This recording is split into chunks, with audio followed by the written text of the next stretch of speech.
मग कुठे 15 लाखाबद्दल बोलणारे 1500 वर आलेले आहेत. तो निर्णय झाला, पण अदानीला काहीतरी मोठं दिलेलं आहे. कुठे टोल टोल ₹50 रद्द केला, पण त्यात ₹50च्या टोलमध्ये 50,000 एकर किंवा जास्ती देशभरात असेल, पण 50,000 कोटीचा फायदा हा अदानी समोरला होता. आणि त्या धक्क्यातून अजून कोणी बाहेर आलेलं नाहीये. तो लढा अजून सुरू आहे. मुंबईचा लढा सुरू आहे, महाराष्ट्राचा लढा सुरू आहे. त्याचसोबत आज बातमी जी पाहिली आपण, 3 महत्त्वाच्या जागा मुंबईतल्या महापालिकेच्या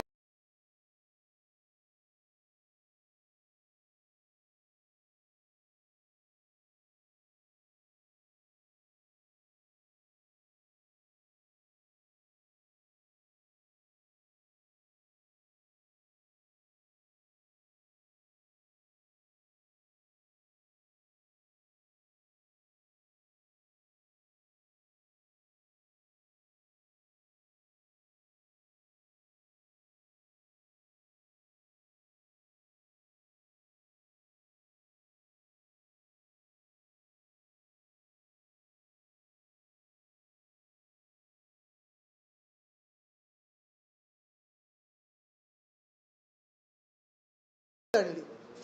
उद्धव साहेबांनी आर्थिक नियोजन आणि सगळ्या आमच्या सहकार्याने आर्थिक नियोजन केलं. वेगळ्या वेगळ्या महापौरांनी ती आर्थिक घडी बसवली आणि मुंबईकरांना सेवा देत मंडई सेवा अनेक प्रॉफिट मार्केटच्या समोर असेल. दुसरं म्हणजे पाण्याची असेल, विजेची असेल, रस्त्यांची असेल, बीएसटीची असेल, power receiving station, primary health care centre असेल, मेडिकल कॉलेज असेल, शाळा असेल, हे सगळं करत करत खर्च कुठेही मुंबईकरांना लादला नाही. टॅक्स कुठे नाही वाढवले. 3 गोष्टी आता 500चा लिलाव करणार. मुंबईकरांना सेवा देत असताना ती सेवा अनेक तरी देखील बीएसटीची असेल 92,000 करोड, पाण्याची असेल, विजेची असेल, रस्त्यांची असेल, पार्क्सची असेल, प्रायमरी हेल्थ केअर सेंटर असेल, मेडिकल कॉलेज असेल, शाळा असेल, हे सगळं करत करत खर्च कुठेही मुंबईकरांवर लादला नाही. टॅक्स कुठे नाही वाढवले. उलट 500 स्क्वेअर फुटापर्यंतचा जो प्रॉपर्टी टॅक्स होता तो माफ केला आणि तरी देखील आम्ही सरप्लस 92,000 करोड्स 92,000 कोटीचा सरप्लस बांधू शकलो या मुंबई महानगरपालिकेत. गेल्या 2 वर्षात आपण पाहतोय एकनाथ शिंदे जे घटनाबाह्य मुख्यमंत्री आहेत, कॉन्ट्रॅक्टर मंत्री आहेत आणि नगरविकास खातं देखील त्यांच्याकडे आहे. मुंबई महानगरपालिकेत कोणी निवडून आलेलं नाही, प्रशासक आहेत. ह्या लोकांनी मिळून मुंबई लुटलेली आहे. महाराष्ट्र तर लुटलाच आहे, पण मुंबई जी आपल्याला वाटत होतं की 92,000 कोटीचा सरप्लस आहे, तो आता जवळपास 1.5 ते 2 लाख कोटीच्या डेफिसिटमध्ये गेलाय, कमिटेड लायबिलिटीमध्ये गेलाय. आणि हे आम्ही गेले 2 वर्ष बोलतो. बरं, हे काही काम झालेलं कुठेही दिसत नाहीये. एक रस्ता दाखवा, एक काम दाखवा मला की जिथे कॉन्ट्रॅक्टरला पैसे दिलेत आणि ते काम पूर्ण झालेलं आहे. कुठेही झालं नाहीये. मागच्या वर्षीचा रस्त्याचा घोटाळा असेल, या वर्षीचा रस्त्याचा घोटाळा असेल, सॅनिटरी पॅड वेंडिंग मशीनचा घोटाळा असेल, स्ट्रीट फर्निचरचा घोटाळा असेल, अनेक घोटाळे आम्ही लोकांसमोर आणलेले आहेत, आपल्याच माध्यमातून आणलेले आहेत. पण आता आपण पाहतोय की कुठे ना कुठेतरी या घोटाळ्यातून पैसे काढून झालेत, खोके भरलेले आहेत, खिशे भरलेले आहेत स्वतःचे. आणि आता मग काय करायचं, तर महापालिकेच्या ज्या जागा आहेत त्याचा लिलाव करायचा.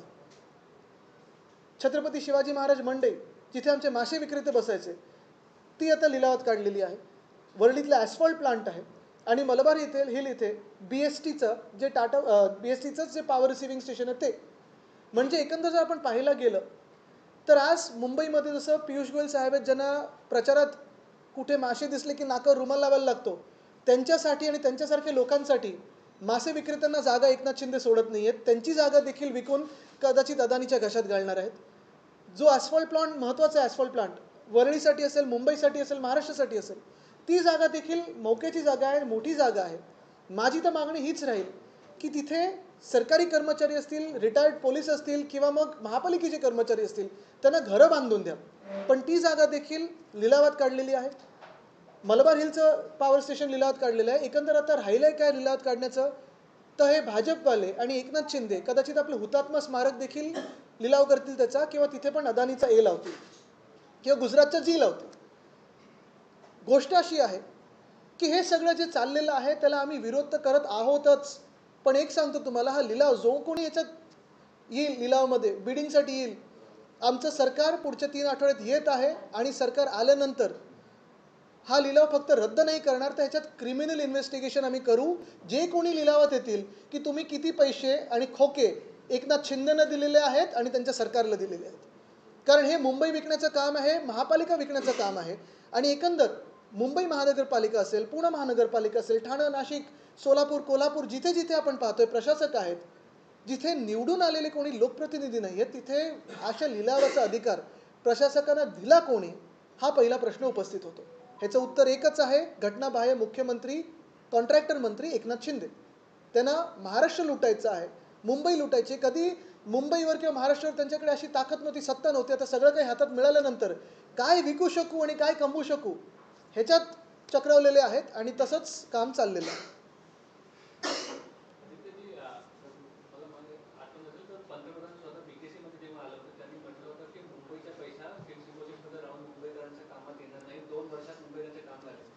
मला वाटतं त्यांचं आर्थिक नियोजन, आता आपण पहा डिमॉनिटायझेशनसारखं त्यांचं आर्थिक नियोजन असतं.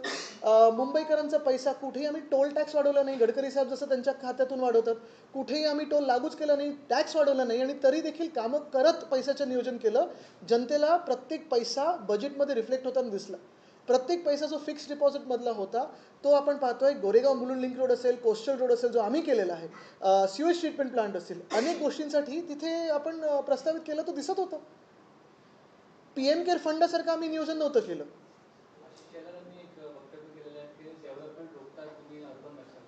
बघा त्यांच्याकडे मी पाहत सुद्धा नाही. मी आधीपासून सांगितलंय सहानुभूती आहे माझी त्यांच्याबद्दल, तर मी त्यांच्यावर जास्ती काही बोलत नाही. पण एक नक्की आहे, आपण आज पाहतोय जी परिस्थिती आलेली आहे, मासे विक्रेते ह्यांना मुंबईत नको आहेत. भाजप असेल, पियुष गोयल साहेबांसारखे लोक असतील किंवा मग एकनाथ शिंदे असतील, छत्रपती शिवाजी महाराज मंडई इथून का मासे विक्रेत्यांना काढताय तुम्ही? जे आत्ता तिथे बसलेले आहेत त्यांना तुम्ही बाहेर काढणार, तिथे कुठचं तरी मोठा टॉवर बांधणार, हे कोणासाठी होतंय? आणि जर हे झालं तर पुढचं पाऊल हेच आहे की हे कोळीवाड्यांमध्ये पण घुसणार आणि ते कोळीवाडे देखील क्लस्टर करून अदानी किंवा त्यांच्या आवडत्या बिल्डर कॉन्ट्रॅक्टरच्या घशात घालतील. मग मुंबईत आपण पाहतोय वर्सोवत असेल, धारावीतला कोळीवाडा तो पकडलाय की नाही पकडला अजून उत्तर आलेलं नाही आहे. तो घेणारच धारावीमध्ये. वरळीत आहे, वांद्र्यात आहे, जुहूमध्ये आहे, कोलाब्यात आहे. हे सगळे कोळीवाडे हळूहळू हे लोक खातील. भाजप आणि एकनाथ शिंदे त्यांच्या आवडत्या कॉन्ट्रॅक्टर आणि दलालांच्या घशात घालतील.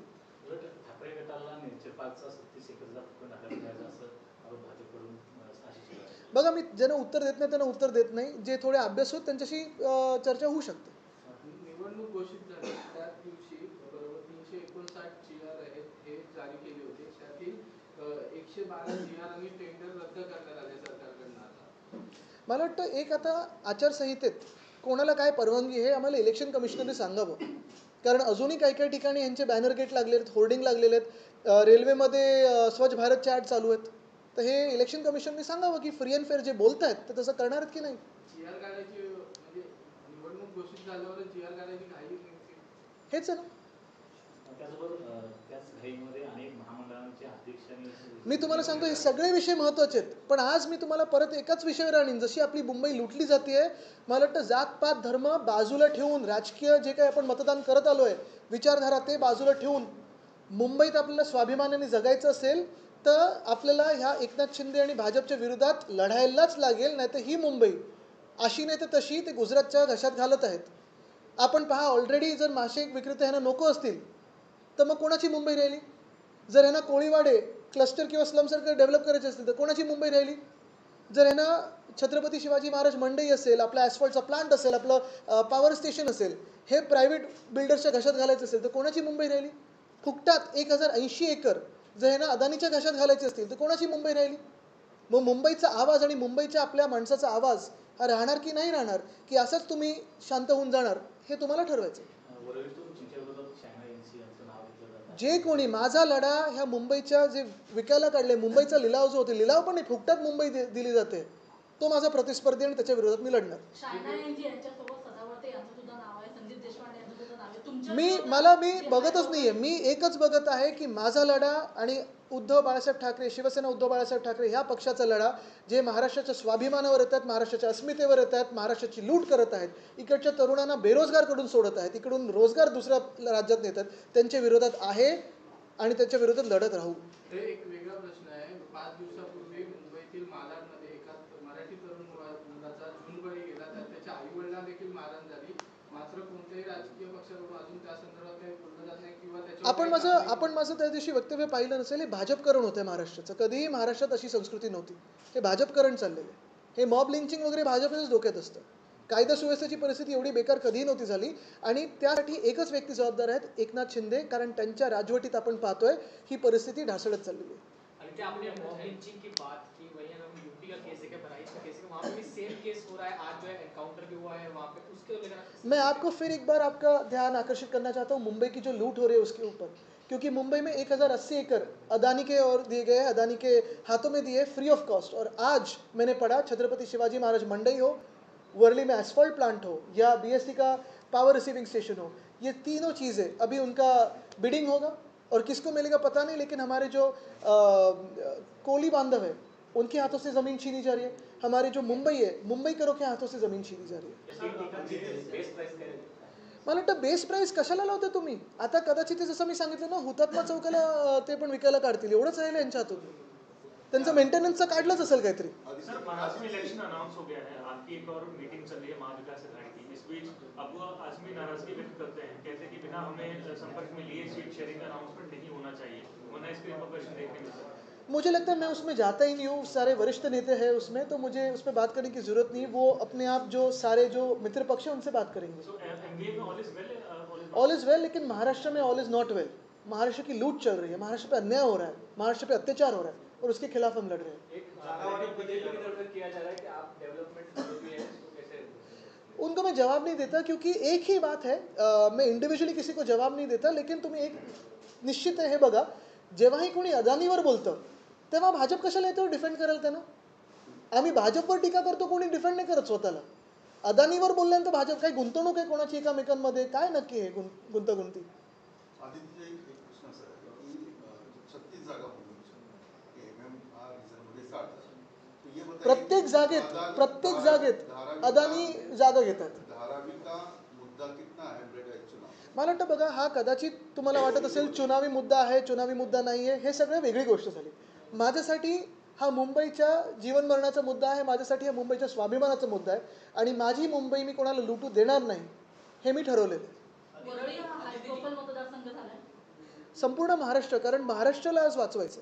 आणि ते जे अदानींना दिलं जात आहे ते आता तुम्ही म्हणाल की आमचं सरकार आहे ते परत घेतलं जाणार. मी तुम्हाला एक सांगतो, ही भूमिका मी स्पष्ट केली होती. अदानी समूहाच्या आम्ही विरोधात आहोत का? नाही. वैयक्तिक त्यांच्या विरोधात आहोत का? तर नाही. जर त्यांना काम, त्यांना जे टेंडर मिळालं त्याच्या चौकटीत जर करत असेल कोणी, मग नुसतं ते नाही, कोणी असेल, निश्चितपणे करू दे, पूर्ण पाठबळ मिळेल. पण त्या टेंडरमध्ये देखील काही काही गोष्टी अशा, जसं TDRची गोष्ट आहे, प्रीमियमची गोष्ट आहेत, अजून काही गोष्टी आहेत, जे घोळ नाही तर घोटाळे, घोटाळ्यानंतर अनियमितता, या तिघांमध्ये ग्रे एरिया आहे. मुंबईची लूट होऊ नये ह्या भूमिकेने आम्ही मैदानात उतरलो आहोत आणि लढत आहोत. ही मुंबई मिळवायला लागली, मिळाली नव्हती आपल्याला, मिळवायला लागली, पण अदानीला मिळते, फुकटात मिळते, ती आम्ही मिळू देणार नाही. कारण इथे पहिला आवाज स्थानिक मुंबईकरांचाच असायला पाहिजे, जातपात धर्म न पाहता मुंबईकरांचा आवाज इथे प्रमुख असायला पाहिजे. एक मिनटं, त्याच्यातच तुम्हाला सांगतो, आमचं सरकार आल्यानंतर ह्याचा पूर्ण या टेंडरचा आम्हाला पुनर्विचार करायला लागेल, जर गरज असेल तर रद्द करू. जे फुकटात किंवा जे काही नियम पाहिजे ते पूर्णपणे रद्द व्हायलाच पाहिजे. आणि आमचं ते मागणी आहे, धारावीत 500 स्क्वेअर फुटाची घरं द्या, पोलीस हाऊसिंग द्या. तुम्हाला माहिती आहे पोलीस हाऊसिंगचा किती मोठा प्रश्न आहे, रिटायर्ड पोलीस फॅमिलीचा किती मोठा प्रश्न आहे. सरकारी कर्मचारी आता घरं मागतात, तिथे गव्हर्नमेंट कॉलनी देखील आहे, तिथे देखील आम्हाला घरं पाहिजेत. मुंबईकरांचा प्रश्न सुटत नाही आहे, आणि तुम्ही कुठच्या तरी परराज्यातल्या बिल्डरला जमीन देताय मुंबईच्या. डेवलपमेंट इशू पे आप बात कर रहे हैं, आने वाले चुनाव में कहीं ना कहीं इसमें कम पड़े तो वोट जिहाद बटेंगे तो कटेंगे, इस नैरेटिव पे भाजपा जब भारतीय है तब हिंदू मुस्लिम, अगर वो ना हो तो फिर हिंदुओं में जाति में कोई वाद विवाद करती है, वो ना हो तो हिंदुस्तान पाकिस्तान का कार्ड खेलती है और फिर जाके नवाज शरीफ के गले मिलती है. ये भाजपा की नीति होती है, लेकिन महाराष्ट्र को पता है. सर, आपने कैबिनेट को रद्द करने की बात की, डिसीजंस को, कल सीएम शिंदे कहते हैं कि आप एंटी डेवलपमेंट विचारधारा वाले हैं. मुझे लगता है कि मैं एंटी करप्शन हूँ, मैं एंटी कावर्ड हूँ जो वो खुद है, और मैं मुंबई के लिए और महाराष्ट्र के लिए प्रो महाराष्ट्र और प्रो मुंबई का हूँ. ते मराठीत एकदा पुन्हा की भाजपकडनं आता एक नवीन कानून दिला गेला आहे. हे मी किती वेळा बोललो, आणि मी तुम्हाला परत एकदा सांगतो, हा लढा जो आहे पुढच्या 20 दिवसांमध्ये अनेक भाजपचे नेते देशभरातून येतील, आणि तुम्हाला एक तर हिंदू मुस्लिममध्ये भांडण करायचा प्रयत्न करतील, हिंदूंमध्ये जातींमध्ये भांडण निर्माण करण्याचा प्रयत्न करतील, आणि ते नाही चाललं तर बांगलादेशमधून कोणतरी येते, रोहिंग्या येतात, किंवा पाकिस्तान आणि आपलं काहीतरी दाखवतात. पण त्याच पाकिस्तानसोबत आपले प्रधानमंत्री जाऊन नवाज शरीफ यांचे मिठी मारतात त्यांना. त्याच बांगलादेशसोबत भाजपचं BCCI जाऊन क्रिकेट खेळतं. मुद्दा हा आहे की हे सगळं आपल्याला भांडणांमध्ये व्यस्त ठेवणार आणि अदानीच्या घशात किंवा त्यांच्या आवडत्या कॉन्ट्रॅक्टर आणि बिल्डरच्या घशात मुंबई आणि महाराष्ट्र घालण्याचा प्रयत्न करणार. मी महाराष्ट्रासाठी लढत आहे. या भांडणामुळे राज्याची परिस्थिती बिहार आणि उत्तर प्रदेश सारखी होऊ भाजपकरण आम्ही करू देणार नाही. कि यही आणि उत्तर प्रदेशने तर मार्ग दाखवलाय, अयोध्याच्या सीटनी मार्ग दाखवलाय मला. आदित्य हिंदू मुस्लिम यूपी में भी हो रहा है ऐसा कुछ? मुझे लगता है अगर आप देखें तो पूरा देश जानता है कि आज इस देश को ज़रूरत है तो वो रोज़गार रोज़गार और रोज़गार की ज़रूरत है. युवा आज भटक रहे हैं क्योंकि रोज़गार नहीं है. एयर इंडिया के 600 पदों के लिए देश में से 25,000 लोग कलीना में आए थे. महाराष्ट्र में 17,000 कांस्टेबल्स के पदों के लिए लगभग 17 लाख युवा मुंबई में आए थे. ऐसे ही परिस्थिति हर एक क्षेत्र में है, वो पब्लिक हो या प्राइवेट इंडस्ट्रीज हो. तो आज ज़रूरत है रोज़गार की, तो उसी पे बात करते हैं. सर आशिष शेलार असं म्हणतात ते अदानी समूहाला जर 180 जागा दिल्यासाठी एकाही डॉक्युमेंटमध्ये जर महायुतीचं जर नाव असेल तर मी राजकारण सोडेल, नाहीतर मग आदित्य ठाकरे यांनी संन्यास घ्यावा. मी पहिलंच सांगितलं, खूप सहानुभूती आहे मला त्यांच्याबद्दल. मी कधी काही बोलत नाही, कारण त्यांची भाजपमधलीच परिस्थिती अशी झालेली आहे. तर काही मला म्हणायचं नाही. त्यांना म्हणू दे, काही काही ठिकाणी मेंटल काउन्सिलिंगची गरज असते. आदित्यजी, महाविकास आघाडी असताना आपल्याच एक मंत्र्यांनी ज्या अधिकाऱ्यांच्या विरोधात आवाज उठवला होता आणि एका मोठ्या सेलिब्रिटीच्या मुलाला ज्यांनी अटक केलं होतं, आता तेच अधिकारी पुन्हा एकदा महायुतीकडून निवडणूक लढण्याच्या तयारीत आहेत. मला वाटतं असे आपण पाहाल की महाराष्ट्रभरात अनेक उमेदवार उभे राहू शकतात. एकच महत्त्वाचं आहे की जी काही त्यांची ती महाझुटी आहे ही महाराष्ट्र लुटायला निघालेली आहे. गेल्या 2 महिन्यात आपण पाहाल, वाटेल ते वचनं दिलेली आहेत, ते काही पूर्ण करणार नाही. कारण 2 वर्ष त्यांची सरकार होतं, राजवट होती, केंद्रात त्यांचं सरकार, इथे त्यांचं सरकार, तरी देखील एक पण नवा रोजगार, एक पण नवा उद्योग महाराष्ट्रात आणू शकले नाहीत. अनेक मंडळं बनवलीत, पण एकासुद्धा व्यक्तीला, मी समाज आणि जात आणि धर्म पाहतच नाही, मी व्यक्तीला सांगतोय, न्याय देऊ शकलेले नाही आहेत. एकासुद्धा शहरामध्ये एक तरी रस्ता ह्यांनी पूर्ण केलेला दाखवा. एक तरी गावामध्ये शेतकरी आत्महत्याने थांबवलेली मला सांगा. कुठे न्याय दिला या लोकांनी? 2 आठवड्यांमध्ये जे काही त्यांनी धुरळा उडवायचा प्रयत्न केलाय तो होणार नाही. लोकांना माहिती आहे. अदानीसाठी धारावीमध्ये एक बाहेरून उमेदवार आणतात असं तुम्हाला वाटतं? IRS अधिकारी मी आज विषय माझ्या ह्या 3 गोष्टींवर निगडीत ठेवतोय. अदानीचं बरोबर आहे, पण आज कालचं अदानीचं होतं, आजचं पण अदानीचं आहे. पण मी तुम्हाला सांगतो, उद्या मुंबईचं राहणार. नाही, म्हणूनच धारावी अदानीसाठी जो एखादा उमेदवार आणतायत आयात करतायत. घोषित तर होऊ द्या. सर उत्तराखंड सरकार ने फैसला लिया